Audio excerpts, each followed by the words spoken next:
السلام علیکم ورحمۃ اللہ وبرکاتہ۔ گزشتہ سے پیوستہ چونکہ پچھلی کلاس میں ہم واقع افک کو پڑھ رہے تھے جو کہ حضرت عائشہ رضی اللہ عنہا کے بارے میں بیان ہوا، تقریباً وہ چونکہ مکمل ہو چکا تھا، تو چونکہ کسی پہ الزام لگانا یہ بہت بے حیائی کا کام ہے نا، تو اب ہم وہ دیکھیں گے کہ یہ بے حیائی پھیلتی کیسے ہے۔ ایسی باتیں کرنا جو بے حیائی پر مبنی ہوں،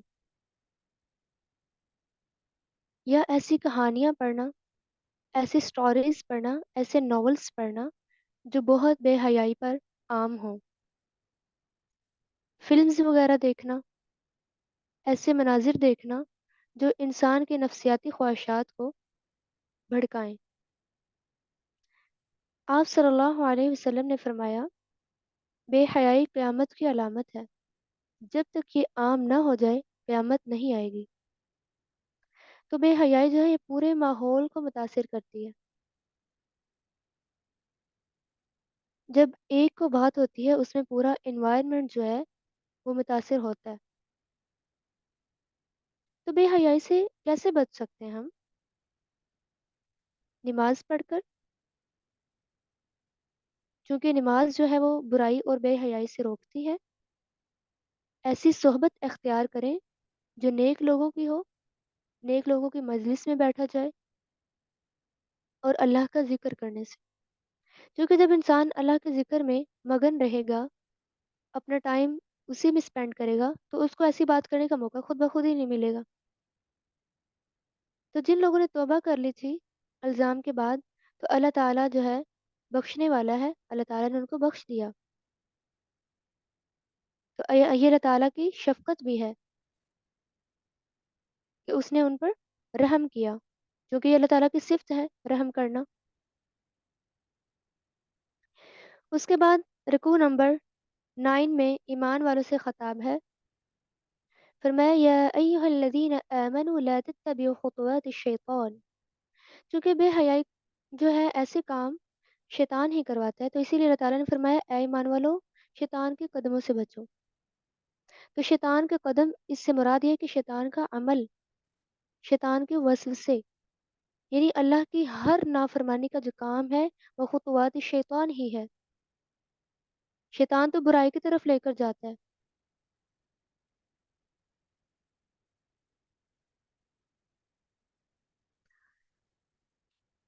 تو چونکہ آیت نمبر 22 میں شان نزول بھی ہے، وَلَا يَأْتَلِ أُولُو الْفَضْلِ، یعنی عائشہ رضی اللہ عنہا پر جب الزام لگا تو ان تینوں یعنی جو مشرکین تھے، مشرکین کے ساتھ جو تینوں مومنین نے ہاں میں ہاں ملا دی، وسطی بن اساسہ، حسان بن ثابت، حمنہ بنت جہش، یہ تین تھے جنہوں نے ہاں میں ہاں ملا دی الزام میں۔ تو وسطی بن اساسہ جو تھے،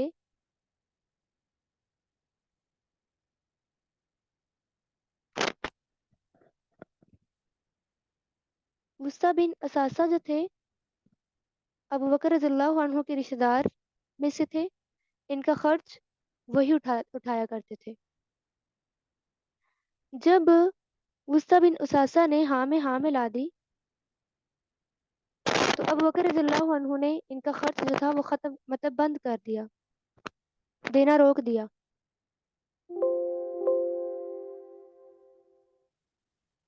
تو اسی لیے اللہ تعالیٰ نے یہ برات کے طور پر آیت نازل کر دی کہ آپ نے ان کا خرچ نہیں روکنا، ان کو خرچ دیتے رہنا ہے، کیونکہ اگر کوئی غلط کر رہا ہے تو آپ نے یعنی مومن کا رد عمل ایسا نہیں ہوتا کہ وہ بھی آگے سے غلط کرے، اس کا پروسیس یہی ہوتا ہے کہ وہ اچھا ہی کرتا ہے ہر ایک کے ساتھ۔ تو معاف کرنے میں دل کا سکون بھی ہوتا ہے اور اطمینان بھی ہوتا ہے۔ تو یہ آیت چونکہ عائشہ رضی اللہ عنہا پر ہی نازل ہوئی، چونکہ وہ پاک دامن تھی۔ اس کے بعد آیت نمبر 27 میں بھی شان نزول بیان ہوا ہے.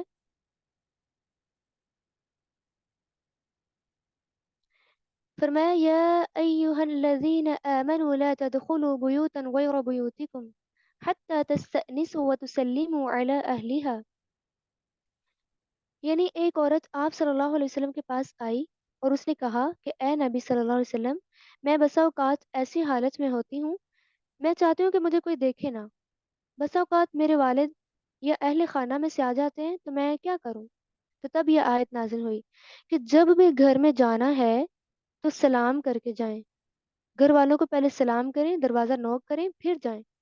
چونکہ یہ اب گھر جانے کے آداب بتائے جا رہے ہیں آیت نمبر 27 سے، رکوع نمبر 10 سے. تو اجازت نہیں جائے. اگر کوئی گھر میں نہیں ہے، کوئی اجازت نہیں دے رہا تو واپس چلے جائیں. لیکن آج کل ایسا ہوتا ہے کہ اتنے زور زور سے کوئی نوک کر رہے ہوتے ہیں دروازے کہ بس ابھی توڑ کے اندر خود انٹر ہو جائیں. لیکن یہ ادب نہیں ہے. ادب جو ہے وہ قرآن پاک نے بتا دیا ہے کہ اگر نہیں پرمیشن مل رہی، آپ کو اجازت نہیں مل رہی اندر سے، ہو سکتا ہے کوئی ایسی وہ پرسنل کام میں ہو، مجبوری میں ہو، تو آپ واپس چلے جائیں.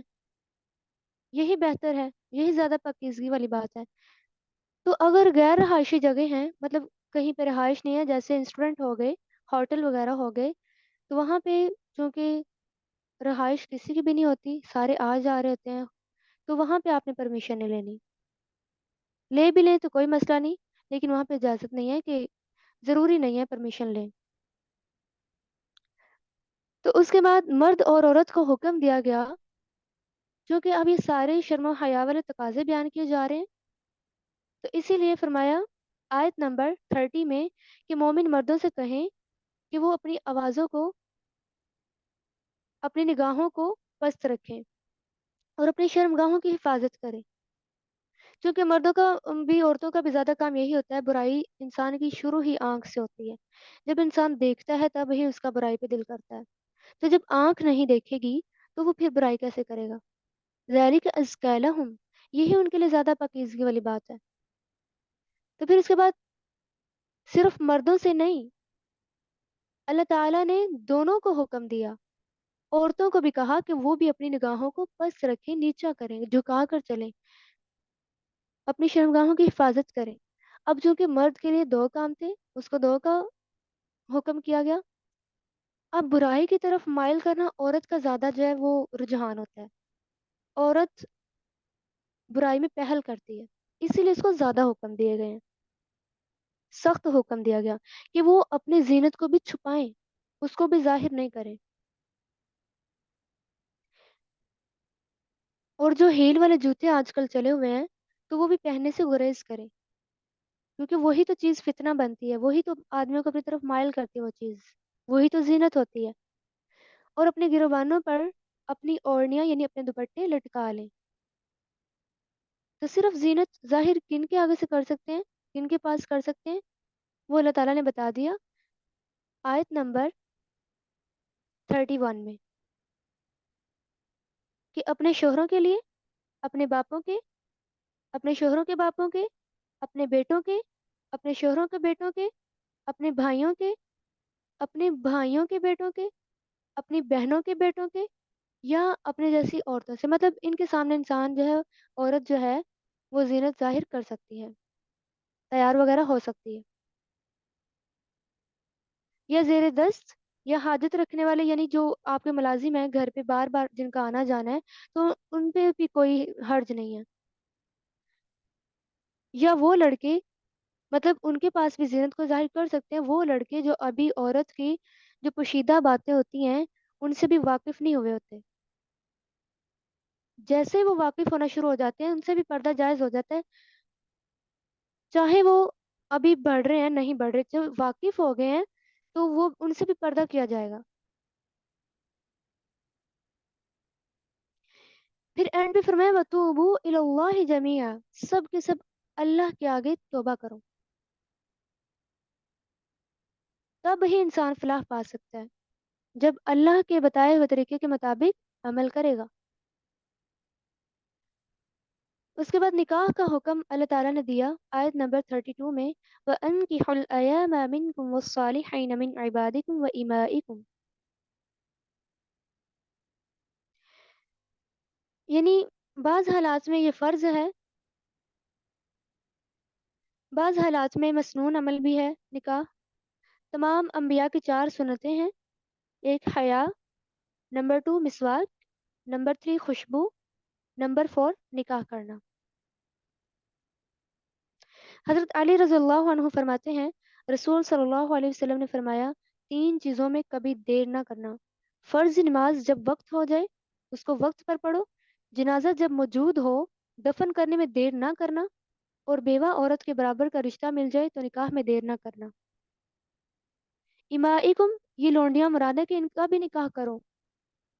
ان کی شرط یہ ہے کہ غلام ہو، اور غلام میں ایسی صلاحیت ہونی چاہیے، ان دونوں میں، لونڈی اور غلام میں دونوں میں دینی صلاحیت بھی ہونی چاہیے اور گھر کی ذمہ داری اٹھانے کے قابل ہوں، فرائض کی ادائیگی ان کو سمجھنا آتی ہو۔ تو نکاح سے مراد کیا ہے؟ کس کو کہتے ہیں؟ نکاح اس معاہدہ کا نام ہے جس میں ایک مرد اور عورت اللہ اور لوگوں کو گواہ بنا کر حلال ہوتے ہیں۔ تو اس طرح ایمان کی حفاظت بھی ہوتی ہے، اس کا یہ فائدہ ہوتی ہے، حرام سے بھی انسان بچ جاتا ہے۔ سب سے ٹاپ پراپرٹی یہی ہے اس کی۔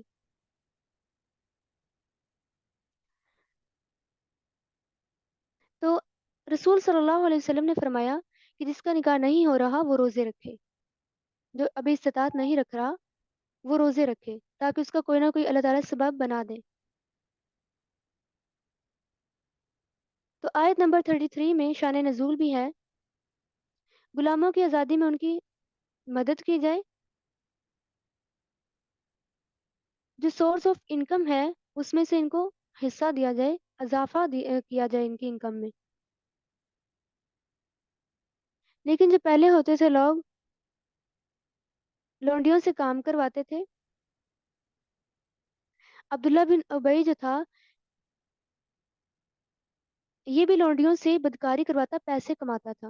وہ مسلمان تھیں، وہ ایسا کرنا نہیں چاہتی تھی، لیکن اس نے ایک اڈا بنایا ہوا تھا، وہاں پہ ان سے بدکاری کرواتا، ناؤز باللہ، اور پیسے کماتا تھا۔ تب یہ اللہ تعالیٰ نے آیت نازل کر دی کہ دنیا کا فائدہ چاہنے کے لیے یہ ایسا نہیں کرنا، کسی کو مجبور نہیں کرنا۔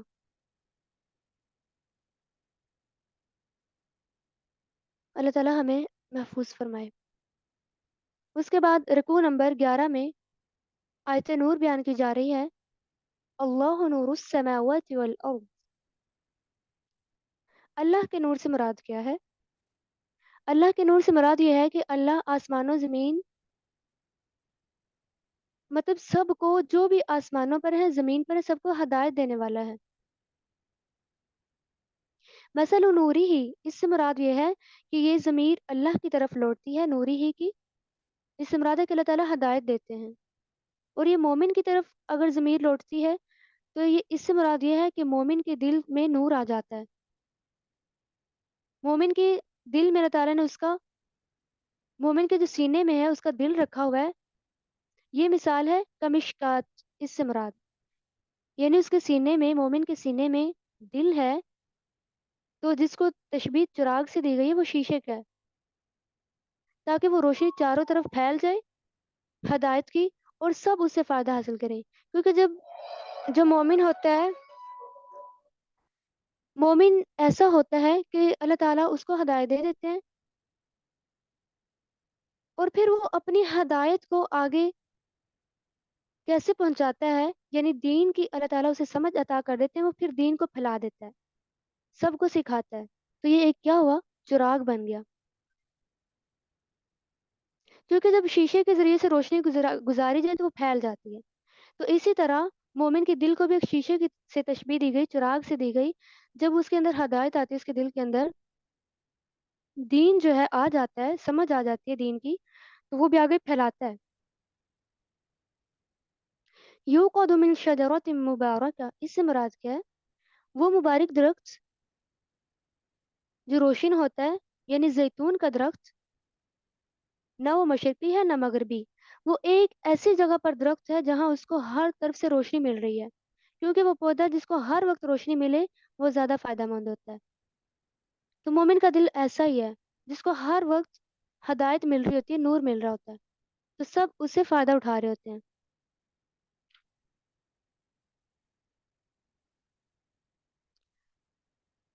تو مومن بننے کے لیے ضروری کیا ہے؟ نماز قائم کرنا، زکوٰۃ ادا کرنا، اللہ تعالیٰ سے ڈرنا، پھر ہی اللہ تعالیٰ بہترین اجر دیں گے اور رزق بھی بے حساب۔ ان کے برعکس والذین کفروا اعمالهم کسراب بقیعہ، جو کافر ہیں ان کے اعمال کیسے ہیں؟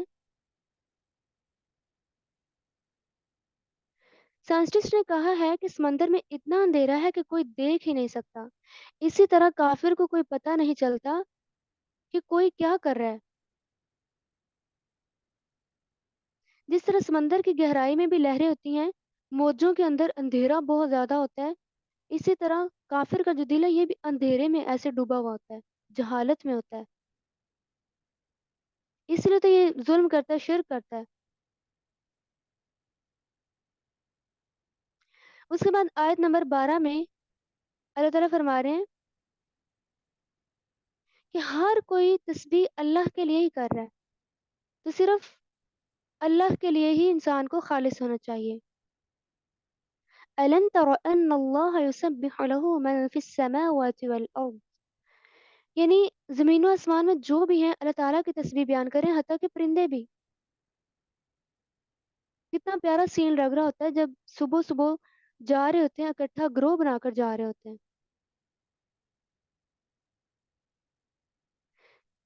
یہ سارا کیوں کرتے ہیں؟ کیوں تسبیح کرتے ہیں؟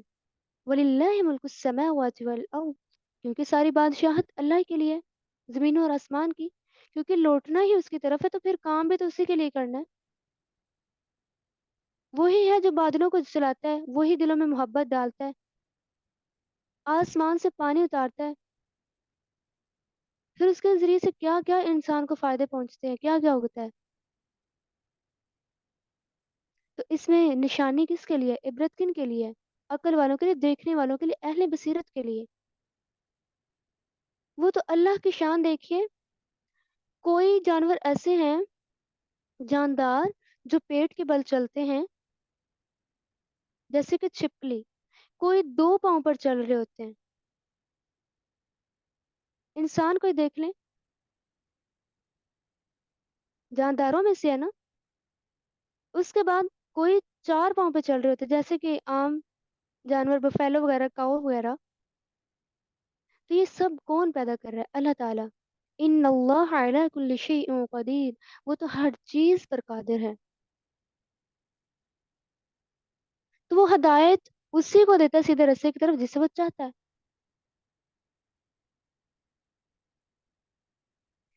تو جو ایمان لاتے ہیں اللہ پر اور اس کے رسول پر، تو جب کوئی ایک گروہ بھی اگر منہ پھیر لیتا ہے نا تو وہ مومن نہیں رہ جاتا۔ اگر تھوڑا سا انسان ٹیڑھا ہو جائے تو وہ پھر مومن نہیں رہ جاتا۔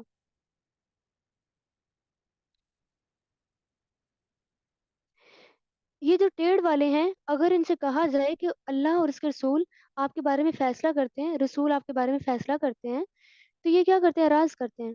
اگر ان کے حق میں کوئی فیصلہ کر دیا جائے تو ان کو بہت اچھا لگتا ہے، یعنی ان کی رضامندی کے طور پر، چاہے غلط کہہ رہے ہیں، ان کی رضامندی پر فیصلہ کر دیا جائے نا، یہ مجرمین کا، کافروں کا، ان کو بہت اچھا لگتا ہے۔ افی قلوبہم مرض، کیا ان کے دلوں میں بیماری ہے؟ کیا یہ شک میں پڑے ہوئے ہیں؟ یہ اللہ سے ڈرتے نہیں ہیں؟ بل اولئک هم الظالمون، بلکہ یہی لوگ تو ظالم ہیں۔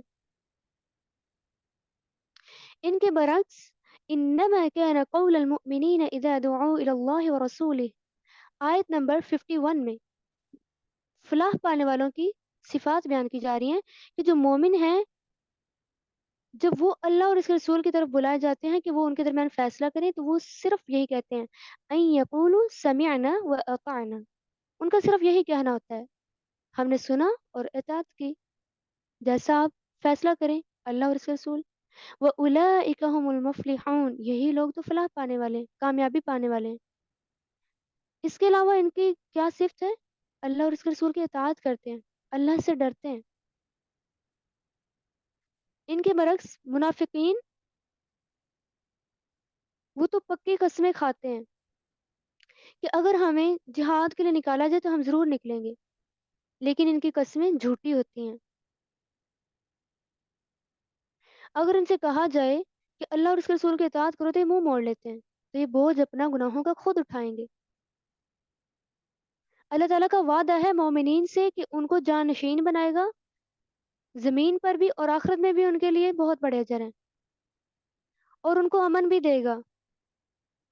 تو جو اللہ کے ساتھ شریک ٹھہرائے، اس کی عبادت کے ساتھ شریک ٹھہرائے، فَأُولَئِكَ هُمُ الْفَاسِقُونَ، تو یہی لوگ فاسق ہیں، نافرمان ہیں۔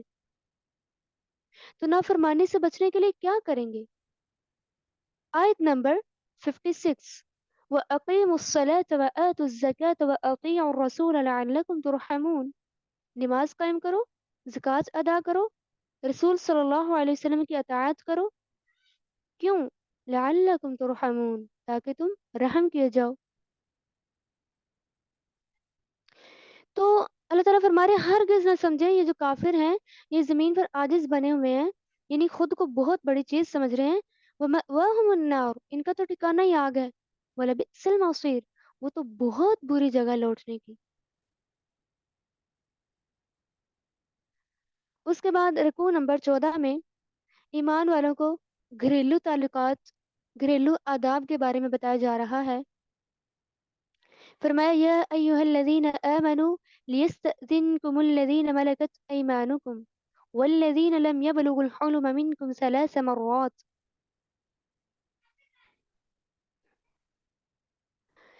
یعنی اہل ایمان سے خطاب ہے کہ وہ اپنے بچوں اور لونڈی اور غلاموں کو یہ احکام سکھائیں، یعنی بچے والدین کے پاس ان 3 اوقات میں اجازت لے کر آئیں۔ بلوغت کی نشانی چونکہ احتلام ہے، بعض بچے بلوغت کی عمر میں جلدی پہنچ جاتے ہیں، بعض جلدی نہیں پہنچتے۔ بچیوں میں بلوغت کی نشانی پیریڈز ہیں۔ تو بوائی کا جو ہے وہ کس چیز سے پتہ چلتا ہے کہ جوانی کا آغاز سٹارٹ ہوا ہے؟ آواز بھاری ہونا۔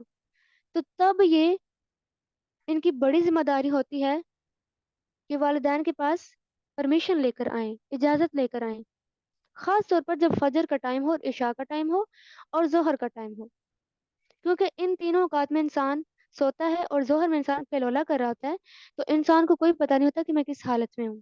تو اس لیے ان تینوں اوقات میں خاص طور پر ذکر کیا کہ اسلام بلا کر آئیں، پرمیشن لے کر آئیں۔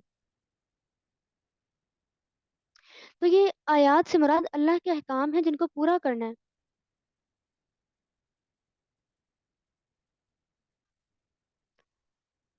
خاص طور پر یہاں پر لڑکوں کے لیے حکم ہے، چونکہ وہی باہر سے آتے ہیں زیادہ تر کام وغیرہ کر کے، تو آ کر ان کو چاہیے کہ وہ پہلے سلام بلائیں، کھنکار کر اندر آئیں، تاکہ سب کو پتہ ہو کہ کوئی آیا ہے تو وہ اپنا دوپٹہ وغیرہ سیٹ کر لیں۔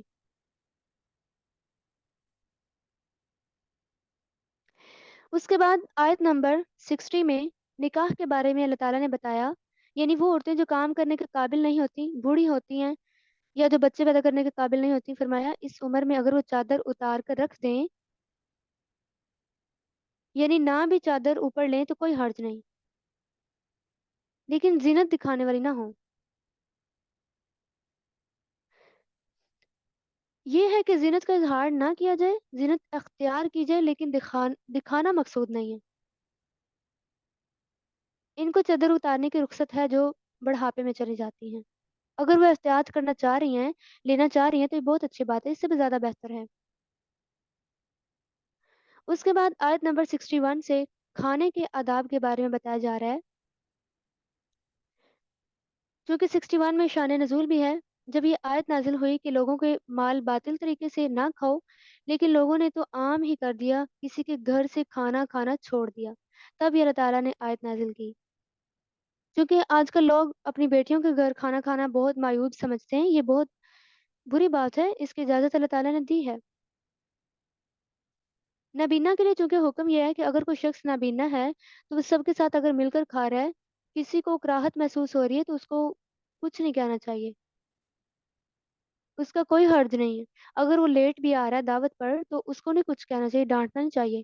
ایک لنگڑا اور ایک نابینا، ان دونوں کا کوئی حرج نہیں ہوتا۔ اگر یہ ٹانگیں پھیلا کر بھی بیٹھ جائیں تو بھی ان کو کچھ نہیں کہنا۔ مریض کے لیے بھی کوئی حرج نہیں ہوتا۔ ان تینوں کو ان کا حق دینا چاہیے، نفرت نہیں کرنی چاہیے۔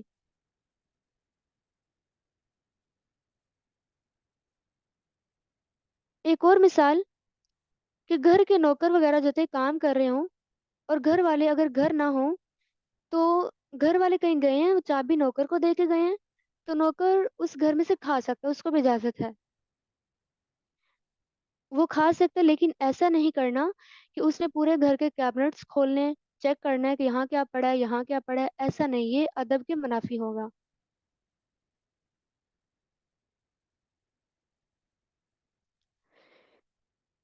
اس کے بعد مجلس کے آداب بتائے جا رہے ہیں۔ آیت نمبر 62 میں کہ مجلس کے آداب کیا ہیں۔ فرمایا مومن تو وہ ہیں کہ جب تک مجلس سے اجازت نہ لے لیں جاتے ہی نہیں ہیں۔ جب آپ صلی اللہ علیہ وسلم کسی مشورہ کے لیے یا اجتماعی کام کے لیے لوگوں کو بلاتے، اکٹھے ہوتے، تو وہ تب جاتے نہیں تھے لوگ جب تک آپ صلی اللہ علیہ وسلم انہیں اجازت نہیں دیتے تھے۔ رسول صلی اللہ علیہ وسلم نے فرمایا جب تم کسی مجلس میں جاؤ تو سلام کرو، جب اٹھو تب بھی سلام کرو، اور اگر جانا ہے تو پہلے پرمیشن لینی ہے۔ یہ ادب نہیں ہے کہ جب دل کیا چلا گیا، جب دل کیا واپس آ گیا۔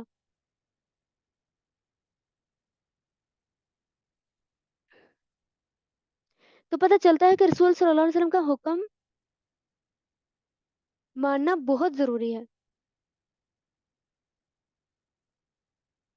جو بدوی لوگ ہوتے تھے رسول صلی اللہ علیہ وسلم کو یا محمد کہہ کر پکارتے تھے کیونکہ وہ عقل نہیں رکھتے تھے، لیکن جن کو عقل ہے تو وہ ایسا نہیں کریں، ادب کو ملحوظ خاطر رکھیں۔ فتنہ پھیلتا ہی تب ہے جب لوگ حدیث کی مخالفت کرتے ہیں۔ تو جو منافقین ہوتے تھے فتنہ پھیلاتے ہی وہ تھے، جب حاضری لگوا کر چپکے چپکے سے ادھر ادھر ہو جاتے، یعنی وہاں مجلس سے نکل جاتے تھے۔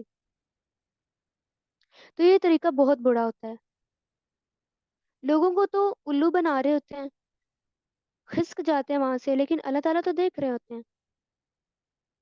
تو اس ادب کو بھی ملحوظ خاطر رکھا جائے۔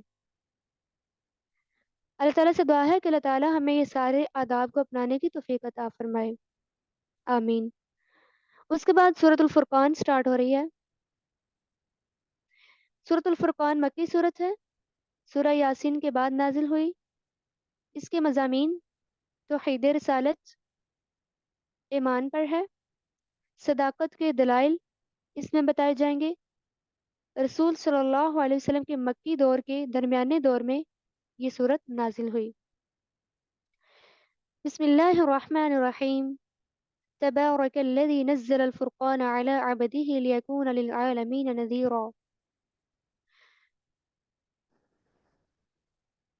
تو اللہ تعالیٰ نے سب سے پہلے قرآن یعنی اس کتاب کا تعارف کروایا، اس سورت کا بھی تعارف ساتھ ہی کروایا کہ بہت بابرکت کتاب ہے، اور یہ جو سورت ہے فرقان، اللہ تعالیٰ نے فرمایا کہ یہ فرق کرنے والی ہے، فرقان فرق سے ہے، ہدایت اور گمراہی کے درمیان فرق کرنے والی ہے، حق اور باطل کے درمیان، حلال اور حرام کو الگ الگ کرنے والی ہے۔ تو یہ کس کی طرف سے نازل ہوئی ہے؟ الذی لہ ملک السماوات والارض، اس کے لیے جو جس کے لیے بادشاہی ہے زمینوں اور آسمانوں کی، اس کی کوئی اولاد نہیں ہے، اس کا کوئی شریک نہیں ہے، اس کی بادشاہت میں کوئی شریک نہیں ہے۔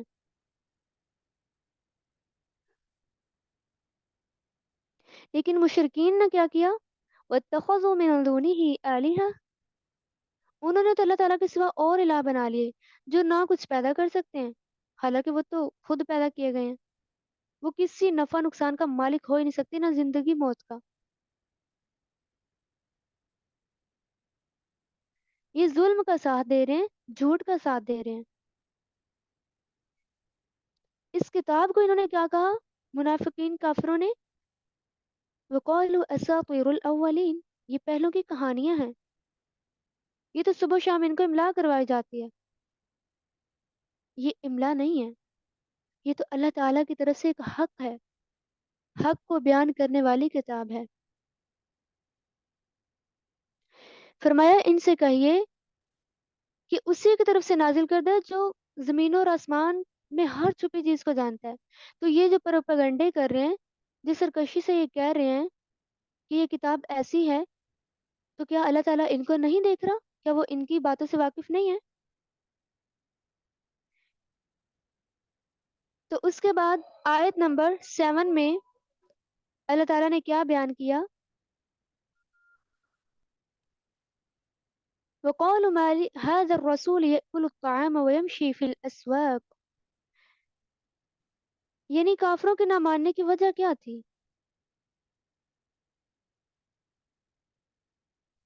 ان کے نہ ماننے کی وجہ سب سے مین وجہ یہی تھی، یہ کہتے تھے کہ یہ تو جو رسول ہے یہ تو کھاتا پیتا ہے، یہ تو چلتا ہے بازاروں میں بھی، اس کے لیے تو کوئی بادشاہت بھی نہیں ہے، کوئی فرشتہ بھی نہیں اتر رہا، کوئی خزانے نہیں ہے اس کے لیے، یہ تو اس کو تو جنون ہو گیا، اس کے لیے کوئی باغ بھی نہیں ہے، یہ تو ایک سحر زدہ جادوگر ہے۔ کتنا کچھ کہا ان کافروں نے،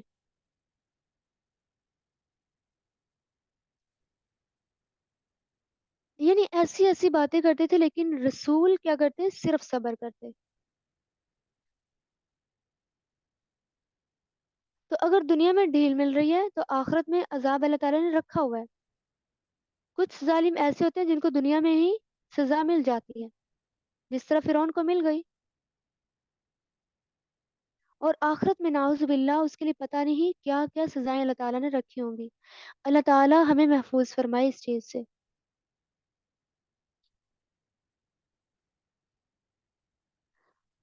اس کے بعد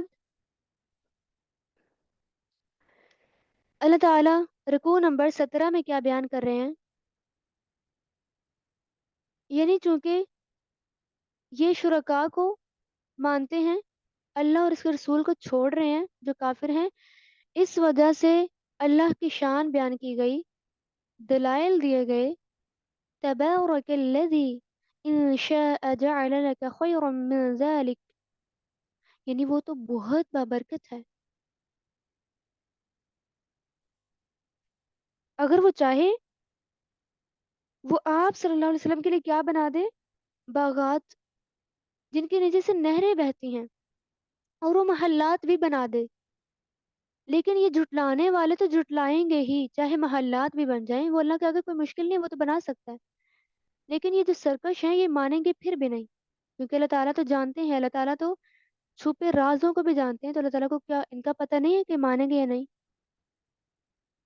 تو جھٹلانے والوں کا انجام کیا ہوگا؟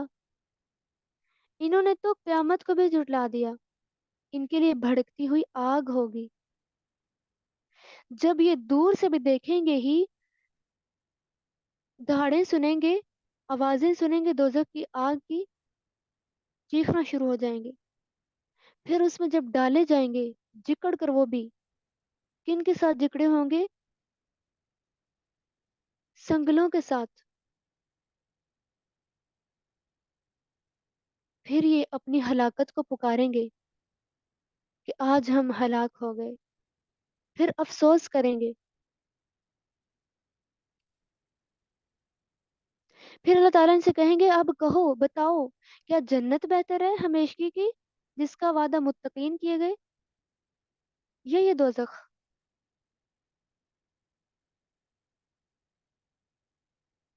تو اللہ تعالیٰ جب اکٹھا کریں گے سب کو، اور جن کی وہ اللہ کے سوا عبادت کرتے تھے، تو پھر وہ کہیں گے، یعنی جو شرکا ہوں گے، یعنی جن کی عبادت کرتے ہوں گے، تو اللہ تعالیٰ ان سے کہیں گے کیا تم لوگوں نے انہیں گمراہ کیا میرے بندوں کو؟ تو وہ کہیں گے یہ خود رستے سے بھٹک گئے۔ اللہ تعالیٰ رسولوں سے بھی پوچھیں گے کیا تم لوگوں نے انہیں گمراہ کیا میرے بندوں کو؟ جو رسول ہوں گے وہ تو فوراً گواہی دے دیں گے، کیونکہ معبودانہ باطل جو ہوں گے وہ تو آپس میں قصوروار ایک دوسرے کو ٹھہرائیں گے، لیکن رسول گواہی دے دیں گے نہیں، ہم نے نہیں ان کو رستے سے بھٹکایا۔ وہ تو کہیں گے اللہ تو پاک ہے، تیرا تو کوئی شریک نہیں ہے، انہوں نے تو اپنے آباء و اجداد کی پیروی کی جو کہ آج ان کو بھول بھی چکے ہیں۔ اس دن یہ صرف ان کے لیے ہلاکت ہوگی، اس کے سوا کچھ بھی نہیں ہوگا مجرمین کے لیے۔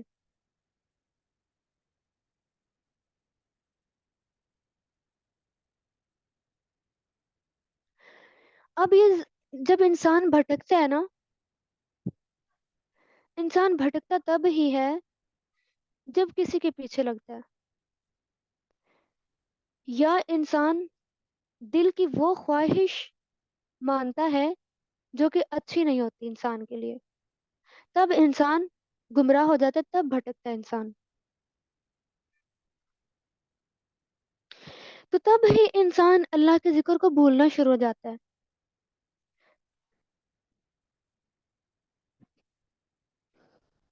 تو عام طور پر ایسا بھی ہوتا ہے کہ جن کو نعمتیں زیادہ مل جائیں وہ ذکر کرنا کم کر دیتے ہیں، لیکن ایسا نہیں کرنا۔ اگر اللہ تعالیٰ نعمتیں دے رہے ہیں تو وہ نعمتیں لینے پر بھی قادر ہیں، تو اسی لیے صرف یاد بھی کس کو کرنا ہے؟ اللہ کو، اس کی نصیحت کو نہیں بھولنا، ذکر کو نہیں بھولنا۔ تو جو بھولے گا، یعنی جس طرح کافر بھول گئے، وَلَكِن مَتَّعْتَهُمْ وَآبَاءَهُمْ حَتَّى نَسُوا الذِّكْرَ، یعنی وہ کہتے تھے کہ حالانکہ ہمارے باؤ اجداد کو بھی تو بہت زیادہ سامان زندگی ملا ہوا تھا، لیکن نہیں، وہ تو نصیحت کو بھول چکے تھے۔ وَكَانُوا قَوْمًا بُورًا، وہ تو لوگ ہلاک ہونے والے تھے، حالانکہ ان کو ان کے آباء و اجداد کی جو تباہی ہے، ہلاکت ہے، وہ ان کو بتائی جا رہی ہے، دکھائی بھی جا رہی ہے بار بار، لیکن یہ پھر بھی نہیں مانتے، پھر بھی معبودانہ باطل کو ہی مان رہے ہیں، ان کی ہی پیروی کر رہے ہیں۔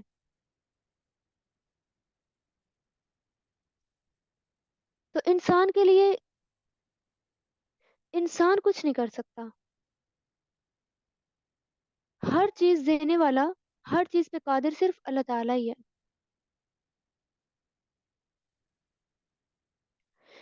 تو آیت نمبر 19 میں کیا فرمایا؟ فَقَدْ كَذَّبُوكُمْ بِمَا تَقُولُونَ فَمَا تَسْتَطِيعُونَ صَرْفًا وَلَا نَصْرًا، یعنی انہوں نے جھٹلا دیا، کنہوں نے؟ ان کافروں نے، پھر یہ مدد کے استطاعت بھی نہیں رکھیں گے، کسی سے مدد بھی نہیں مانگ سکیں گے۔ تو اللہ تعالیٰ فرما رہے ہیں جو کوئی ظلم کرے گا، وَمَن يَظْلِم مِّنكُمْ نُذِقْهُ عَذَابًا كَبِيرًا، جو کوئی ظلم کرے گا تو اس کے لیے کیا ہے؟ بہت بڑا عذاب ہے۔ ظلم ہوتا کیا ہے؟ شرک۔ شرک ہوتا کیا ہے؟ اللہ کے مقام پر کسی اور کو لا کر کھڑا کر دینا۔ اللہ کی جو مخلوق ہے، وہ مخلوق دوسری مخلوق کو کیسے دے سکتی ہے؟ وہ تو خود کسی چیز کی قادر نہیں ہے، وہ خود اللہ کے محتاج ہے۔